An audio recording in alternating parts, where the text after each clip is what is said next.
Hi all, MS എക്സലിൽ ഞാനൊരു table create ചെയ്ത് വെച്ചിട്ടുണ്ട്. നമ്മൾ ഇന്ന് പരിചയപ്പെടാൻ പോകുന്നത് SUMIF ആണ്. സം ഫംഗ്ഷനെ പറ്റിയിട്ട് ഞാൻ മുൻപ് വീഡിയോ ചെയ്തിട്ടുണ്ട്. പ്രത്യേക കണ്ടീഷനൊന്നും ഇല്ലാതെ കാൽക്കുലേറ്റ് ചെയ്യാനാണ് സം ഫംഗ്ഷൻ ഉപയോഗിക്കുന്നത്.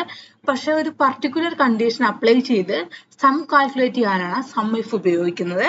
പക്ഷെ SUMIFൽ ഒരു കണ്ടീഷൻ മാത്രമേ അപ്ലൈ ചെയ്യാൻ പറ്റൂ. ഒന്നിൽ കൂടുതൽ കണ്ടീഷൻ ആണെങ്കിൽ SUMIF ആണ് ഉപയോഗിക്കുക. അത് ഞാൻ നെക്സ്റ്റ് ക്ലാസ്സിൽ പറഞ്ഞു തരുന്നതായിരിക്കും.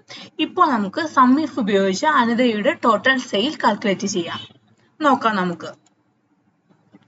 ഈക്വൽ SUMIF ബ്രാക്കറ്റ് ഓപ്പൺ ചെയ്യുക. അപ്പോൾ തന്നെ അതിന് താഴത്ത് അതിന്റെ സിന്റാക്സ് വന്നിട്ടുണ്ട്. ആദ്യം റേഞ്ച് ആണ്. റേഞ്ച് എന്ന് പറയുന്നത് ഈ കസ്റ്റമർ നെയിം കൊടുത്തിട്ടുള്ള കോളത്തിനെയാണ് റേഞ്ച് എന്ന് പറയുന്നത്. നമുക്ക് സെലക്ട് ചെയ്യാം. റേഞ്ച് നമ്മൾ സെലക്ട് ചെയ്തു. കോമ ക്രൈറ്റീരിയ എന്ന് പറയുന്നത് അനിതയാണ്. അനിതയുടെ പേരുള്ള സെല്ല് സെലക്ട് ചെയ്തു. കോമ സം റേഞ്ച് എന്ന് പറയുന്നത് സെയിൽ ആണ്. അതും സെലക്ട് ചെയ്തു. ബ്രാക്കറ്റ് ക്ലോസ് ചെയ്തു. എൻ്റർ അമർത്തി. അനിതയുടെ ടോട്ടൽ സെയിൽ ഇവിടെ കാൽക്കുലേറ്റ് ചെയ്ത് കിട്ടി. ഇനി നമുക്ക് അനിതയ്ക്ക് പകരം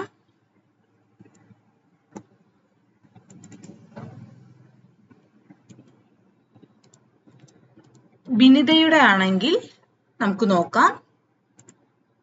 ഈ ഫോർമുല താഴോട്ട് അപ്ലൈ ചെയ്യുന്നു. ബിനിതയുടെ ടോട്ടൽ സെയിൽ കാൽക്കുലേറ്റ് ചെയ്ത് കിട്ടി. ഇങ്ങനെയാണ് SUMIF ഉപയോഗിച്ച് നമ്മൾ കാൽക്കുലേറ്റ് ചെയ്യുക.